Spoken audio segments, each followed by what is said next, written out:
নমস্কার, সকলকে স্বাগত জানাই হাই নিউজের সঙ্গে রয়েছে আমি ঋতু। শুরু করছি দ্য ওয়ার্ল্ড টুডে। শুরুতেই দেখে নেব আজকের হেডলাইন্স।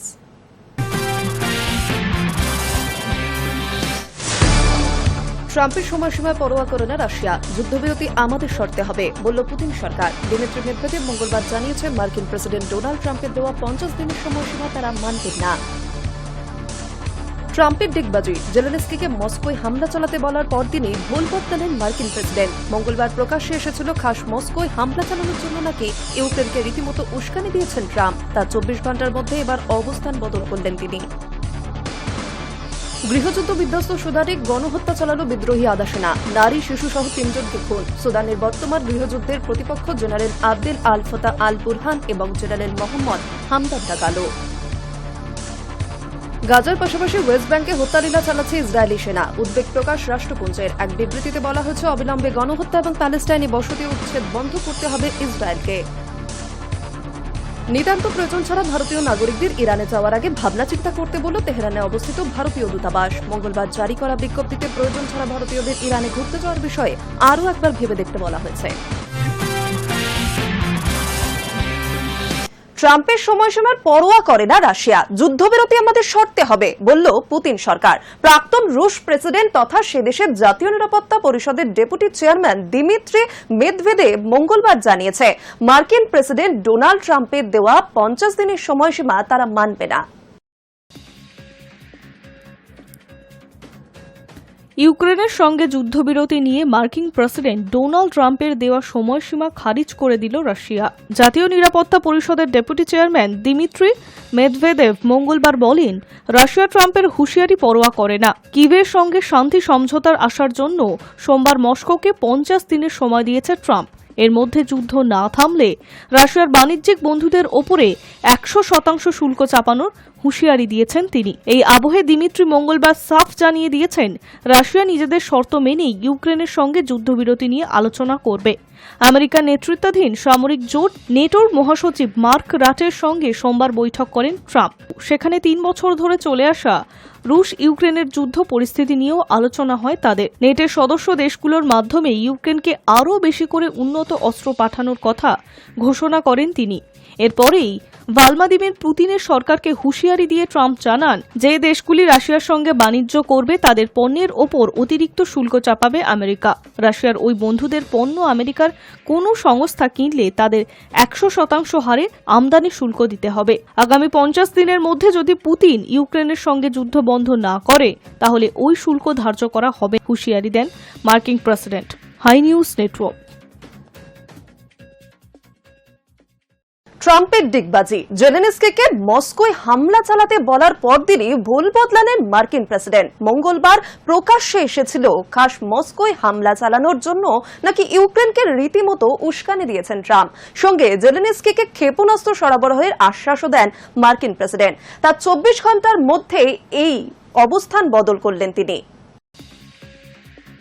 চলতি মাসের শুরুতে ডোনাল্ড ট্রাম্প ইউক্রেনের প্রেসিডেন্ট ভলোদিমির জেলেনস্কিকে ফোন করে জিজ্ঞাসা করেছিলেন, ঠিকঠাক অস্ত্র পেলে রাশিয়ার ভেতরে ঢুকে মস্কো বা সেন্ট পিটার্সবার্গে হামলা চালাতে পারবেন।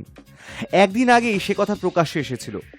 এবার সেই ঘটনা 24 ঘন্টা যেতে না যেতেই ডিগবাজি খেলেন মার্কিন প্রেসিডেন্ট। সুর বদলে বললেন, মস্কোয় হামলা চালানো উচিত নয়।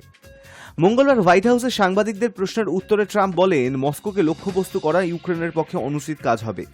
যদিও ক্রেমলিনের অভিযোগ, কিভে অস্ত্র সরবরাহের নতুন পরিকল্পনা নিয়েছে আমেরিকা। রাশিয়ার বিরুদ্ধে আর্থিক নিষেধাজ্ঞার হুমকির পাশাপাশি কিভের সঙ্গে হাত মেলালে শান্তি প্রচেষ্টা আরও বিলম্বিত হবে বলেই পরোক্ষ হুঁশিয়ারি দিয়ে রেখেছে ভ্লাদিমির পুতিনের দেশ। সোমবার ট্রাম্প রাশিয়াকে ইউক্রেনের সঙ্গে শান্তি চুক্তির জন্য 50 দিন সময় বেঁধে দেন। পাশাপাশি মস্কোর প্রতি ক্ষোভ প্রকাশ করে ট্রাম্প জানান, নর্থ আটলান্টিক ট্রিটি অর্গানাইজেশনের সদস্যরা কিভকে সামরিক সহায়তা দেবে। সংবাদ মাধ্যম ফাইন্যান্সিয়াল টাইমসের একটি প্রতিবেদনের সূত্রে খবর, জেলেনস্কিকে ক্ষেপণাস্ত্র সরবরাহের আশ্বাসও দেন মার্কিন প্রেসিডেন্ট। মঙ্গলবার প্রকাশ্যে আসে খাস মস্কোয় হামলা চালানোর জন্যই নাকি ইউক্রেনকে রীতিমতো উস্কানি দিয়েছেন ট্রাম্প। গত 4 জুলাই নাকি ট্রাম্প ইউক্রেনের প্রেসিডেন্টকে ফোন করে প্রশ্ন করেন, ঠিকঠাক অস্ত্র পেলে আপনি রাশিয়ার ভেতর ঢুকে মস্কো কিংবা সেন্ট পিটার্সবার্গে হামলা চালাতে পারবেন? এর উত্তরে জেলেনস্কি বলেন, অবশ্যই পারবো, আপনি যদি অস্ত্র দেন। ফলে একদিকে রাশিয়াকে শান্তিপ্রভাবে রাজি হওয়ার জন্য চাপ দেওয়া, আবার অন্যদিকে ইউক্রেনকে অত্যাধুনিক অস্ত্র দেওয়ার আশ্বাস। সব মিলিয়ে ট্রাম্পের এই দ্বিচারিতা নিয়ে বিভিন্ন মহলে উঠছে প্রশ্ন। এবার তার 24 ঘন্টার মধ্যেই অবস্থান বদল করলেন ট্রাম্প। High news network. গৃহযুদ্ধ বিধ্বস্ত সুদানে গণহত্যা চালালো বিদ্রোহী আধা সেনা। নারী, শিশু সহ 300 জনকে খুন সুদানের বর্তমান গৃহযুদ্ধের প্রতিপক্ষ জেনারেল আবদেল আল ফতা আল বুরহান এবং জেনারেল মোহাম্মদ হামদান ভাগালো। প্রথম জন সুদানের সেনাপ্রধান, দ্বিতীয় দেশের আধা সামরিক বাহিনী আরএসএফ এর প্রধান। রাজধানী খার্তুম হাতছাড়া হয়েছে কয়েক মাস আগেই। সেনাবাহিনীর প্রত্যক্ষ তত্ত্বাবধানে গঠিত হয়েছে অন্তর্বর্তী সরকার। এই পরিস্থিতিতে কোণঠাসা হয়ে পড়ে মরিয়া প্রত্যাঘাতের পথ নিল সুদানের আধা সামরিক বাহিনী র্যাপিড সাপোর্ট ফোর্স আরএসএফ। উত্তর কর্দোফান প্রদেশে হামলা চালিয়ে নির্বিচারে নারী, শিশু সহ 300-রও বেশি অসামরিক নাগরিককে খুন করল তারা। 2023 সালের এপ্রিলে শুরু হওয়া গৃহযুদ্ধের প্রতিপক্ষ জেনারেল আবদেল আল ফতা আল বুরহান এবং জেনারেল মোহাম্মদ হামদান ডাগালো। প্রথমজন সুদানের সেনাপ্রধান, দ্বিতীয় দেশের আধা সামরিক বাহিনী আরএসএফ এর প্রধান। দুজন জেনারেলের বিরুদ্ধে মানবাধিকার ভঙ্গ, লুটতরাজ, নৃশংসতা ও ধর্ষণে মদতের অভিযোগ রয়েছে। গত 3 বছরে দুই জেনারেলের লড়াইয়ে কয়েক হাজার মানুষের মৃত্যু হয়েছে।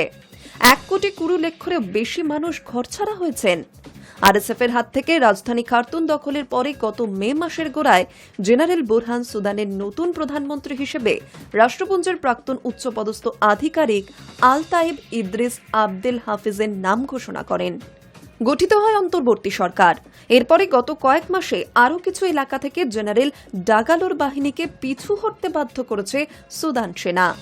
এই পরিস্থিতিতে মরিয়া হয়ে আরএসএফ বাহিনী সোমবার রাতে বারা শহর এবং আশেপাশের গ্রামগুলিতে গণহত্যা চালিয়েছে বলে মনে করা হচ্ছে। হামলার পরে ওই এলাকায় কয়েক হাজার বাসিন্দা পালিয়ে গিয়েছেন বলে মঙ্গলবার প্রকাশিত একটি রিপোর্টে জানানো হয়েছে। Hi news network. গাজার পাশাপাশি ওয়েস্ট ব্যাংকে হত্যালীলা চালাচ্ছে ইসরায়েলি সেনা। উদ্বেগ প্রকাশ রাষ্ট্রপুঞ্জের মানবাধিকার পরিষদ সংস্থার তরফে এক বিবৃতিতে বলা হয়েছে, অবিলম্বে গণহত্যা এবং প্যালেস্টাইনে বসতি উচ্ছেদ বন্ধ করতে হবে ইসরায়েলকে। গাজার পাশাপাশি পশ্চিম এশিয়ার আরেক প্যালেস্টাইনি বসতি ওয়েস্ট ব্যাংকেও হত্যালীলা চালাচ্ছে ইসরায়েলি সেনা। প্যালেস্টাইনি মুসলিমদের ভিটে থেকে উচ্ছেদের কাজও চালিয়ে যাচ্ছে সমান তালে। মঙ্গলবার সরাসরি এই অভিযোগ তুলে রাষ্ট্রপুঞ্জের মানবাধিকার পরিষদ সংস্থার তরফে এক বিবৃতিতে বলা হয়েছে, অবিলম্বে গণহত্যা এবং প্যালেস্টাইনি বসতি উচ্ছেদ বন্ধ করতে হবে ইসরায়েলকে। মাস কয়েক আগে ইসরায়েলের প্রতিরক্ষা মন্ত্রী ইসরায়েল কাটজ এবং অর্থমন্ত্রী বেজালেল স্মোট্রিচ জানিয়েছিলেন, ওয়েস্ট ব্যাংকে নতুন করে 22টি ইহুদি বসতি স্থাপনের সিদ্ধান্ত নিয়েছেন তারা। তেল আবিবের অনুমোদন না নিয়ে ওয়েস্ট ব্যাংকের অধিকৃত অংশে আগে থেকেই যে ইহুদি বসতি গড়ে উঠেছে সেগুলিকে আইনি বৈধতা দেওয়ার কথা জানান তারা। আন্তর্জাতিক জনমত উপেক্ষা করেই দীর্ঘদিন ধরে প্যালেস্টাইনি মুসলিমদের প্রাচীন বসতি ওয়েস্ট ব্যাংকের একাংশ দখল করে রয়েছে ইসরায়েল। এবার সেখানে পাকাপাকি দখলদারি কায়েমের উদ্দেশ্যেই বেঞ্জামিন নেতানিয়াহু সরকার এমন সিদ্ধান্ত নিয়েছে বলে প্যালেস্টাইন স্বশাসিত কর্তৃপক্ষ অভিযোগ তুলেছিলেন। মঙ্গলবার ইউএনএইচআরসি কার্যত সেই অভিযোগকেই বৈধতা দিল। প্যালেস্টাইনি স্বাধীনতা আন্দোলনে কিংবদন্তি নেতা প্রয়াত ইয়াসের আরাফাতের গড়া সংগঠন ফাতার নেতৃত্বাধীন জোট প্যালেস্টাইন লিবারেশন অর্গানাইজেশনের নিয়ন্ত্রণে রয়েছে ওয়েস্ট ব্যাংক ভূখণ্ড। আন্তর্জাতিক স্বীকৃতিপ্রাপ্ত স্বশাসিত প্যালেস্টাইন কর্তৃপক্ষ সেখানকার নির্বাচিত পরিচালনা করেন। একদা গাজার নিয়ন্ত্রণও আরাফত অনুগামীদের হাতে ছিল, কিন্তু 2007 সালে গৃহযুদ্ধে কট্টরপন্থী হামাস বাহিনী পিএলওকে পরাস্ত করে গাজার দখল নিয়েছিল। 2002 সালের পর চলতি বছরের ফেব্রুয়ারিতে নতুন করে ওয়েস্ট ব্যাংকে গ্রাউন্ড অপারেশন চালিয়েছিল ইসরায়েলি সেনা। সেই সময় তারা নতুন কিছু ভূখণ্ডের দখল নিয়েছে বলে অভিযোগ। 2023 সালের 7 অক্টোবর আচমকাই দক্ষিণ ইসরায়েলে হামলা চালায় প্যালেস্টাইনপন্থী সশস্ত্র গোষ্ঠী হামাস। গাজায় পাল্টা হামলা শুরু করে ইসরায়েলি সেনা। 21 মাস ধরে চলা যুদ্ধে কাতার, মিশরের মতো দেশগুলির মধ্যস্থতায় বেশ কয়েকবার সাময়িক সংঘর্ষ বিরতি হয়েছে ঠিকই, কিন্তু এখনও পর্যন্ত যুদ্ধ থামার লক্ষণ নেই। 365 বর্গ কিলোমিটারের এই ভূখণ্ডের 23 লক্ষ প্যালেস্টাইনি বাসিন্দার অর্ধেকেরও বেশি খান ইউনুস, রাফা সহ বিভিন্ন শরণার্থী শিবিরে আশ্রয় নিয়েছেন, কিন্তু সেখানেও ধারাবাহিকভাবে হামলা চালাচ্ছে নেতানিয়াহুর ফৌজ। আরব দেশগুলির তরফে ইতিমধ্যেই আশঙ্কা প্রকাশ করা হয়েছে, গাজা দখলের পরে ওয়েস্ট ব্যাংকের দিকে হাত বাড়াবে নেতানিয়াহু সরকার।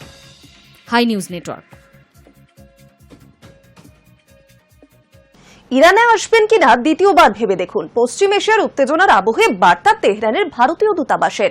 গত মাসে ইসরায়েল ইরান সংঘাতের জেরে পশ্চিম এশিয়ার বিস্তীর্ণ অংশে উত্তেজনা ছড়ায়। 12 দিনের রক্তক্ষয়ী যুদ্ধের পর শেষমেশ 24 জুন মার্কিন প্রেসিডেন্ট ডোনাল্ড ট্রাম্পের হস্তক্ষেপে যুদ্ধবিরতিতে সম্মত হয় দুই দেশ। তবে সংঘাত থামলেও উদ্বেগ কমেনি পশ্চিম এশিয়ায়। নিতান্ত প্রয়োজন ছাড়া ভারতীয় নাগরিকদের ইরানে যাওয়ার আগে ভাবনা চিন্তা করতে বলল তেহরানে অবস্থিত ভারতীয় দূতাবাস। মঙ্গলবার জারি করা বিজ্ঞপ্তিতে প্রয়োজন ছাড়া ভারতীয়দের ইরানে ঘুরতে যাওয়ার বিষয়ে আরও একবার ভেবে দেখতে বলা হয়েছে। জানানো হয়েছে, পশ্চিম এশিয়ায় উত্তেজনার আবহেই এই সতর্কবার্তা। মঙ্গলবার জারি করা ওই বিজ্ঞপ্তিতে বলা হয়েছে, গত বেশ কয়েক সপ্তাহ ধরে নিরাপত্তা বিষয়ক কারণে ভারতীয় নাগরিকদের জানানো হচ্ছে, বিশেষ প্রয়োজন ছাড়া ইরানে আসার আগে আপনারা আরও একবার সামগ্রিক পরিস্থিতি বিবেচনা করে দেখুন। পশ্চিম এশিয়ায় ক্রমবর্ধমান অনিশ্চয়তার পরিপ্রেক্ষিতে এই বিজ্ঞপ্তিটি জারি করা হয়েছে। পাশাপাশি ইরানে কূটনৈতিক এবং সামরিক উত্তেজনা বৃদ্ধির আবহে সাধারণ মানুষের নিরাপত্তা নিয়েও উদ্বেগ প্রকাশ করেছে তেহরানের ভারতীয় দূতাবাস। শুধু তাই নয়, সতর্ক করা হয়েছে এই মুহূর্তে ইরানে থাকা ভারতীয় নাগরিকদেরও। দেশজুড়ে সাম্প্রতিক পরিস্থিতির ওপর তাদের নিয়মিত নজর রাখতে বলা হয়েছে। দূতাবাস জানিয়েছে, এই মুহূর্তে যেসব ভারতীয় ইরানে রয়েছেন এবং দেশে ফিরতে চান তারা জলপথে এবং আকাশপথে দেশ ছাড়তে পারেন। তবে সকলকে যেকোনো পরিস্থিতিতে ভারত সরকারের জারি করা পরামর্শ মেনে চলতে বলা হয়েছে। গত মাসে ইসরায়েল ইরান সংঘাতের জেরে পশ্চিম এশিয়ার বিস্তীর্ণ অংশে উত্তেজনা ছড়ায়। 12 জুন রাতে ইরানের বিভিন্ন শহর ও পরমাণু কেন্দ্রে হামলা চালায় ইসরায়েলি যুদ্ধবিমান, যার নাম ছিল অপারেশন রাইজিং লায়ন। পাল্টা আক্রমণ শুরু করে ইরানও। ইসরায়েলের পাশে দাঁড়াতে 21 জুন গভীর রাতে ইরানের 3 পরমাণু কেন্দ্র নাতানস, ফোর্ডো ও ইস্ফাহানে GBU-57 ফেলে মার্কিন স্টেলথ বোমারু বিমান B-2 স্পিরিট। পাল্টা হিসেবে ইরানের সামরিক বাহিনীও কাতারের মার্কিন বিমান ঘাঁটিতে হামলা চালায়। 12 দিনের রক্তক্ষয়ী যুদ্ধের পর শেষমেশ 24 জুন মার্কিন প্রেসিডেন্ট ডোনাল্ড ট্রাম্পের হস্তক্ষেপে যুদ্ধবিরতিতে সম্মত হয় দুই দেশ। তবে সংঘাত থামলেও উদ্বেগ কমেনি পশ্চিম এশিয়ার। Hi news network.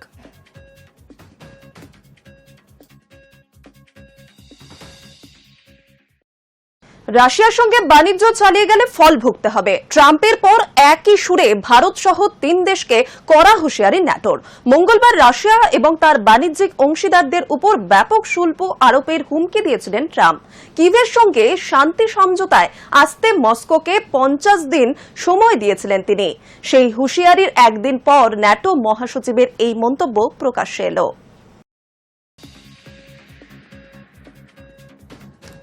মার্কিন প্রেসিডেন্ট ডোনাল্ড ট্রাম্প কিছুদিন আগে বলেছিলেন, রাশিয়া যদি 50 দিনের মধ্যে ইউক্রেনের সঙ্গে শান্তির সমঝোতায় পৌঁছতে রাজি না হয়, তাহলে রাশিয়া ও তার বাণিজ্য বন্ধু দেশগুলোর ওপরে 100% শুল্ক আরোপ করা হবে।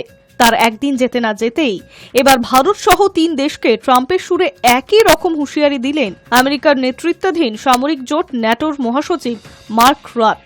মার্কিন সেনেটদের সঙ্গে বৈঠকের পর বুধবার সরাসরি ভারতের নাম উল্লেখ করেই ট্রাম্প হুঁশিয়ারির পুনরাবৃত্তি করেছেন মার্ক। পাশাপাশি ব্রাজিল এবং চীনকেও সতর্ক করে ন্যাটোর মহাসচিব জানিয়ে দেন, রাশিয়ার সঙ্গে বাণিজ্য চালিয়ে গেলে তাদের কঠোর অর্থনৈতিক শাস্তির মুখে পড়তে হতে পারে। রাট বলেন, আপনি যদি চীনের প্রেসিডেন্ট, ভারতের প্রধানমন্ত্রী কিংবা ব্রাজিলের প্রেসিডেন্ট হন এবং নিষেধের সত্ত্বেও রাশিয়ার সঙ্গে বাণিজ্য চালিয়ে যান, তার থেকে তেল ও গ্যাস কিনতে থাকেন, তাহলে কি হতে পারে আপনিও জানেন। মস্কোয় বসে থাকা ব্যক্তি যদি শান্তি আলোচনাকে গুরুত্ব সহকারে না নেন, তাহলে আপনাদের ওপরে 100% শুল্ক আরোপ করা হবে। এরপরেই 3 দেশের নেতাদের শান্তি আলোচনার বিষয়ে রুশ প্রেসিডেন্ট পুতিনকে চাপ দেওয়ার আহ্বান জানান রাট। তিনি বলেন, রাশিয়ার প্রেসিডেন্টকে ফোন করুন এবং তাকে বলুন শান্তি আলোচনার বিষয়ে গুরুত্ব সহকারে কাজ করতে হবে। এর আগে মঙ্গলবার রাশিয়া এবং তার বাণিজ্য অংশীদারদের ওপর ব্যাপক শুল্ক আরোপের হুমকি দিয়েছিল ট্রাম্প। কিভের সঙ্গে শান্তি সমঝোতায় আসার জন্য মস্কোকে 50 দিনের সময় দিয়েছিলেন তিনি। পাশাপাশি ইউক্রেনের জন্য নতুন সামরিক সহায়তা ও ঘোষণা করেছিলেন মার্কিন প্রেসিডেন্ট। সেই হুঁশিয়ারি একদিন পরেই ন্যাটোর মহাসচিবের এই মন্তব্য। সোমবার ন্যাটোর মহাসচিব রাতের সঙ্গে বৈঠক করেন ট্রাম্প। সেখানে 3 বছর ধরে চলে আসা রুশ ইউক্রেনের যুদ্ধ পরিস্থিতি নিয়ে আলোচনা হয় তাদের। প্রসঙ্গত, ভারতীয় প্রয়োজনীয় তেলের 80%-এরও বেশি আসে বাইরে থেকে। গত কয়েক বছর ধরে তেল আমদানির জন্য মস্কোর দিকে ঝুঁকছে নয়াদিল্লি। 2023 সালের পরিসংখ্যান অনুযায়ী রাশিয়া থেকে ভারতে 35% অপরিশোধিত তেল আমদানি করেছে। সম্প্রতি ইরান ইসরায়েলের সংঘর্ষের আবহে বিশ্বের জ্বালানি বাজারে অস্থিরতা তৈরি হওয়ায় রাশিয়ার থেকে তেল আমদানি আরও বাড়িয়েছে ভারত। বাণিজ্যিক জাহাজের পরিসংখ্যান বিশ্লেষণকারী সংস্থা কেপলারের তথ্য অনুসারে গত জুন মাসে রাশিয়া থেকে দৈনিক 20.8 লক্ষ ব্যারেল তেল আমদানি করেছে ভারতের শোধনাগারগুলি। সেই আবহে ভারতকে হুঁশিয়ারি দিল ন্যাটো। High news network. নিয়ে নিচ্ছে একটা ছোট বিরতি।